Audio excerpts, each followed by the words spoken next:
These are a set of moulded seat cushion base foams for the Austin Healey range. What we've actually got here is both styles of the seat foams. This one here is for the BJ8 only, and it's defined by the fact it has these ridges going all the way to the front, because the BJ8 didn't have a horseshoe like the earlier Healeys. It waterfalled over like that with piping down there, so we've got these grooves in here for it, whereas the earlier ones had the horseshoe element to it with no grooves carrying on.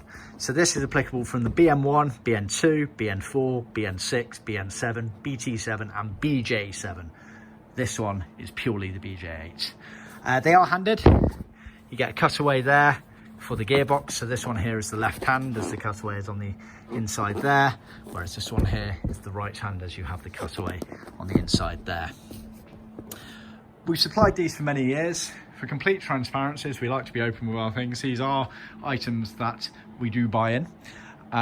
We have selected the supplier for these carefully. They're not perfect, but they work. And we found them to be the most affordable and easiest to work with in terms of a bit of trimming and editing.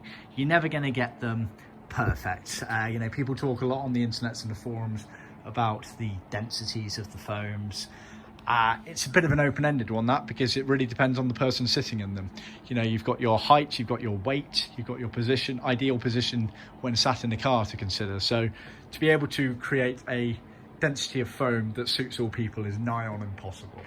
So what you'll find with these is they are quite firm, but you want that initially.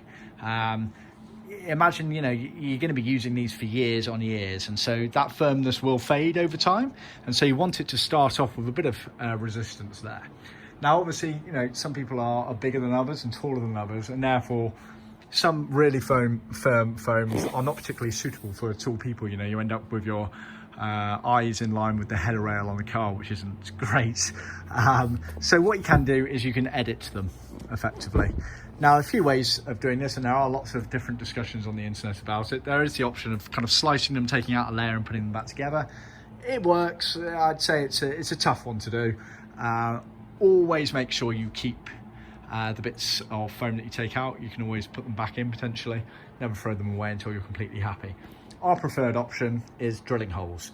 So get a big drill head and drill some holes about halfway down, maybe 2/3 down. Start off with only a couple, sit in it, the air will gush out, you'll lower down, etc. Add more if you need them, etc. And find the ideal height for you. That's probably the easiest way of doing it.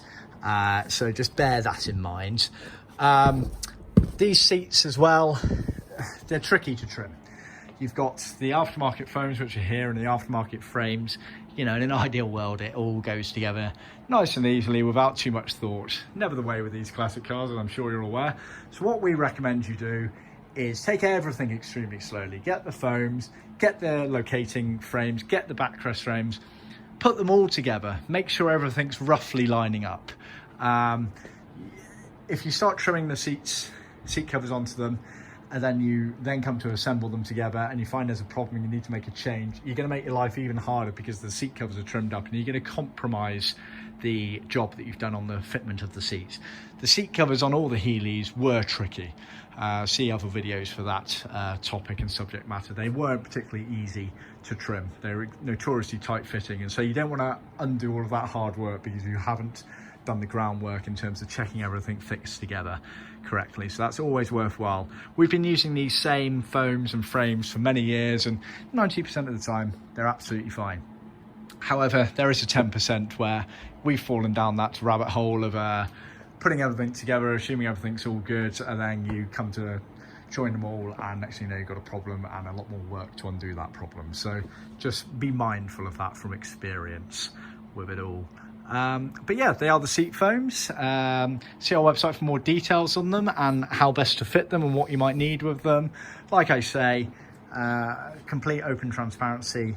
They're not items we make on site. However, we have used these for a very long period of time to great success with a bit of extra work. So don't expect to just be able to pick these up, put them in, put the seat covers over it, and job done.